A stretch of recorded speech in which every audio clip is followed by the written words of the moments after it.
Well, hi, everybody. Got a lot to talk about here with our big storm we've been talking about all week, finally heading in our direction. And we can start by looking at the water vapor imagery here behind me this evening.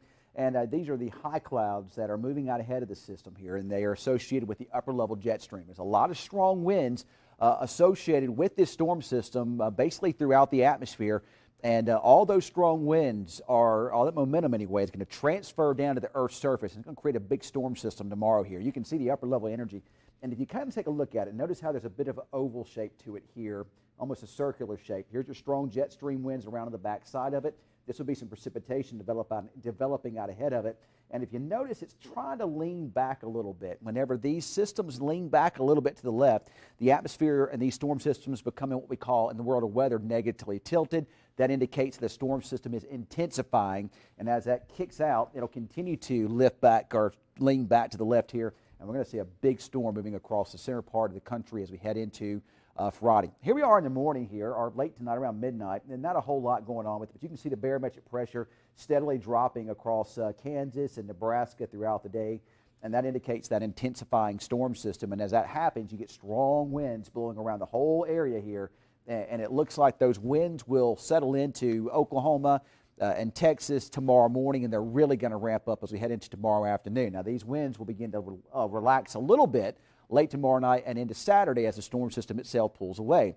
If we take a look at wind gusts, here we are this evening, and throughout the night tonight there'll be some windy conditions here or there, but there's your wind starting to kick up tomorrow morning, starting out in the Texas Panhandle, and then that's going to shift eastward throughout the morning and into the afternoon. And I still think at times the winds will gust up above or near above 60 miles per hour here. It still looks like the strongest winds might pass just off to the northwest there across the Panhandle into northwestern parts of Oklahoma.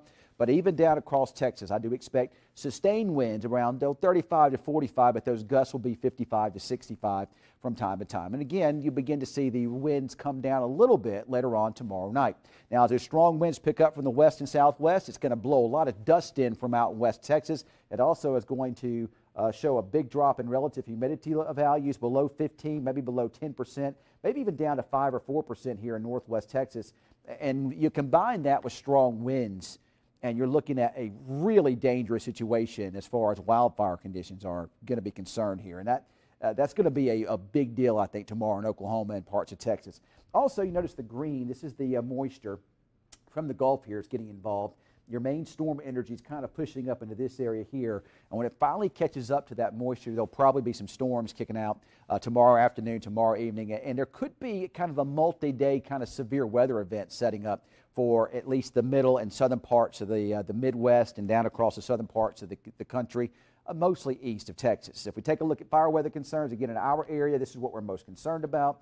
Notice those numbers, these colors really ramping up into the low to, or in the moderate to high end here by morning. But why it's the white? The white would be the most extreme on our categories here. And look at how widespread that is. That just shows you how dangerous of a situation this can be. It doesn't take much. Just one little spark, a fire breaks out, and then the wind just pushes it along. And it could be really, really rough across parts of Texas and Oklahoma tomorrow. Now, as we look eastward here, there's your storm tomorrow evening, and then there's your moisture. Probably going to see storms develop. It could be some pretty significant severe weather there across Missouri and into parts of Illinois, and also could be some pretty significant weather down here into Tennessee and the northern parts of Mississippi tomorrow afternoon, tomorrow evening. Then late tomorrow night, I think there could be some more severe weather with possible tornadoes across parts of Mississippi and over into Alabama. Then we get into Saturday, and here comes another little wave of energy, and it looks like widespread storms again here across Mississippi and over into Alabama. And once again, more severe storms and more tornadic activity will be possible. If we kind of take a look at the tornado parameters here, this is just basically a model that looks at everything in the atmosphere that would be needed to produce significant tornadoes. It's called significant tornado parameter here. And as we get into tomorrow afternoon, you get the moisture that increases a bit. You get a little storm energy that begins to build across the area with that moisture streaming in from the south.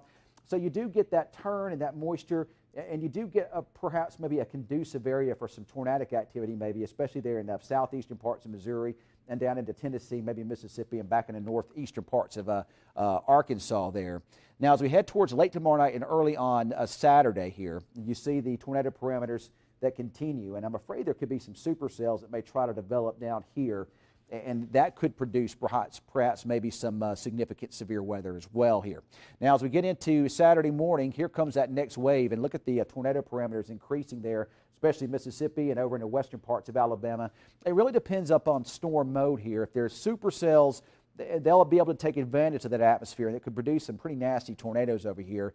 But if you look at more of a widespread area of storms and kind of a line of storms, and it might be more wind and kind of weaker spin-ups. So we'll just have to kind of wait and see how it all evolves here. First, we look at tomorrow. Here's the storms developing over there across the middle parts of the country. You kind of have some lines here, maybe some supercells trying to get going there. And then here's the stuff late tomorrow night and early on Saturday I was talking about that could be some supercells here, Alabama, eastern parts of Mississippi. And then as we head into Saturday morning early, a couple waves. This is a wave of storms, maybe some embedded supercells within here that could be rotating. And then as you get into the daytime hours, you can see either a broken line or a line of some supercells over in here, and that might move over into eastern Mississippi. That scenario right there would suggest some rather significant tornado potential with those storms. And again, that would be Mississippi and over into perhaps western parts of Alabama. So a lot going on with this storm system in terms of fire weather concerns, strong wind gusts, low barometric pressure, and then you got the severe weather aspects off to the east into Friday and Saturday. Of course, we'll be keeping an eye on it here. I want to thank our sponsor, ServiceMaster, for making these possible. And remember to give me a like and follow if you haven't done so yet.